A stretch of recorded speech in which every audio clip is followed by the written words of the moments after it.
Boxing update ayon sa interview ng Abima Japan kay Kyonosuke Kameda. Sinabi niya sa kanyang interview, tinawag na idiot si Cuadro Alas. Nakita rin daw niyang mga sparring ni video na kumakalat online. Mabagal daw si Casimero, walang lakas at mataba. Kung ganito raw ang galawan ni Casimero, mabagal, hindi raw ito makakatama kay Kameda. Pero baka nagkamali ng tansya dito si Kameda mga boss. Kahit mabagal si Cuadro Alas, mabibigat ang suntok niya, malakas. Sa buong 10 rounds na bakbakan nila, lalo na sa mga unang rounds, posible kung hindi makakatama si Casimero ng matindi. Kung pagbabasehan lang ni Kameda ang sparring ni Casimero, pwede siyang magkamali ng tansya dito. Dahil hindi pa 100% ang pinapakita ni Casimero sa kanyang sparring. Binanggit din ni Kameda ang timbang ngayon ni Cuadro Alas. Baka mahirapan daw si Casimero na kunin pa ang 58 kg na catch weight. Kasi makikita daw ngayon sa itsura ni Casimero, mataba pa. Parang hindi raw niya kakayanin na makuha ang 58 kg sa October 25. Kaya kumpiyansa ngayon si Kameda na tatalunin daw niya si Cuadro Alas.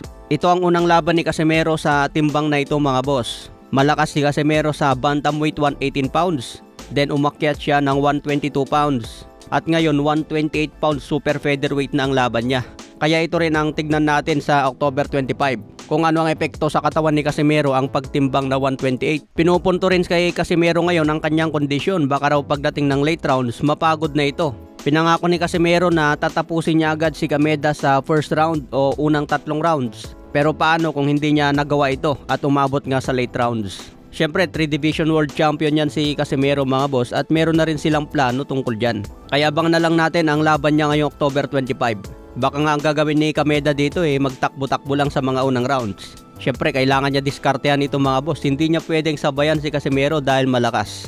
Sa iba pang balita, November 29 laban ni Jimwell Pacquiao.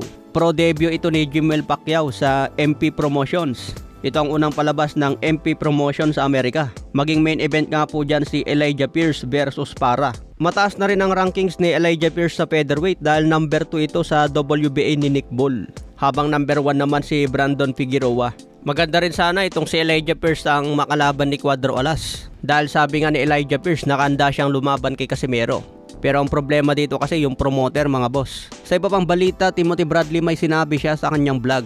Kung bababa pa raw ngayon si David Benavidez sa 168 pounds, hindi na raw siya mananalo kay Terence Bud Crawford. Parang nasanay na raw kasi ang katawan ni David Benavidez sa 175 pounds. Kaya magiging disadvantage na sa kanya kung pipilitin pa rin ang 168 pounds. Matatandaan nung lumalaban pa si David Benavidez sa 168 noong hawak ang WBC belt. Nag-overweight pa si Benavidez noon kaya natanggal ang kanyang WBC belt. So noon pa lang nahihirapan na talaga si Benavidez na kunin ang 168 pounds. Ngayon lumalaban na siya sa 175 pounds. Kaya kung babalik pa raw yan sa 168 at labanan si Terence Crawford, hindi na raw siya mananalo. Dahil dadaanin lang daw ni Crawford yan sa talino sa ring. Pero tingin nyo mga boss, pabor ba kayo sa sinabi ni Timothy Bradley na hindi mananalo si David Benavidez?